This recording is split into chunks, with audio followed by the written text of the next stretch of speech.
ഫോണും എടുത്തുകൊണ്ട് എന്റെ അമ്മായിയമ്മ ഓടുന്നതും രഹസ്യമായി സംസാരിക്കുന്നതും ഞാൻ പല പ്രാവശ്യം കണ്ടിട്ടുണ്ട്.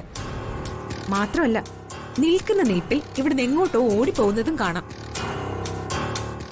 അതൊക്കെ അവളുടെ എന്തെങ്കിലും കാര്യങ്ങൾക്ക് ഓടുന്നതായിരിക്കും. അല്ലമ്മേ, എനിക്ക് ബലമായ സംശയമുണ്ട്. എന്റെ അമ്മായിയമ്മയ്ക്ക് ഇതിലെന്തോ പങ്കുണ്ട്. നമ്മൾ കരുതുന്ന ആളൊന്നും അല്ല ഈ ACPയുടെ അമ്മ. അവരൊരു പോയിസണാ. അതിപ്പോ ചില മരുമക്കൾക്കൊക്കെ അമ്മായിയമ്മയോട് തോന്നുന്ന ഒരു ദേഷ്യമില്ലേ, അതുകൊണ്ട് നിനക്ക് തോന്നുന്നത്. എന്താ അമ്മ ഇങ്ങനെയൊക്കെ പറയുന്നേ? ഞാൻ അങ്ങനെയുള്ളൊരു മരുമകളാണോ? എന്റെ അച്ഛനോട് ഇവർക്ക് രണ്ടുപേർക്കും തീരാത്ത പകയുണ്ട്. അച്ഛനോട് മാത്രല്ല, അമ്മയോടും ഉണ്ട്. അച്ഛനെ ആക്രമിച്ചത് കൊട്ടേഷൻകാരാ.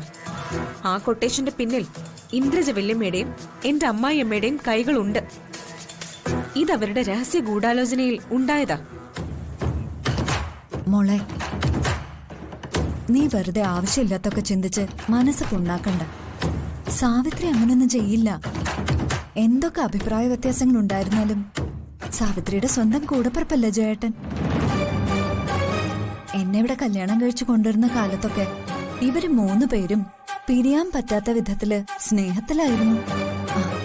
പിന്നെ മാധുരിയും ജയേട്ടനും തമ്മിൽ സംസാരിക്കുമ്പോ ഏറ്റവും കൂടുതൽ വഴക്കും പ്രശ്നം ഉണ്ടാക്കിയിരുന്നത് ഈ സാവിത്രിയാ. അക്കാലത്ത് സാവിത്രി എന്നെ സ്വന്തം സഹോദരിയായിട്ട് തന്നെയാ സ്നേഹിച്ചത്. എന്റെ കൂടെ തന്നെയായിരുന്നു എപ്പോഴും. കാർത്തിക് മോനെ വളർത്താൻ എന്നെ ഏൽപ്പിച്ചതും അവളുടെ സന്മനസ്സല്ലേ.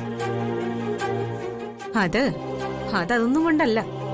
അവർക്ക് ആ ഉത്തരവാദിത്തങ്ങളൊന്നും ഏറ്റെടുക്കാൻ വയ്യ, അത്ര തന്നെ. അതെ, ഏതായാലും മോള് സാവിത്രി സംശയിക്കണ്ട. കാർത്തി മോനോട് ഇത് പറയും വേണ്ട. വെറുതെ കുടുംബത്തിലൊരു പ്രശ്നം ഉണ്ടാവും. നീ പറയൂ, പറയേ.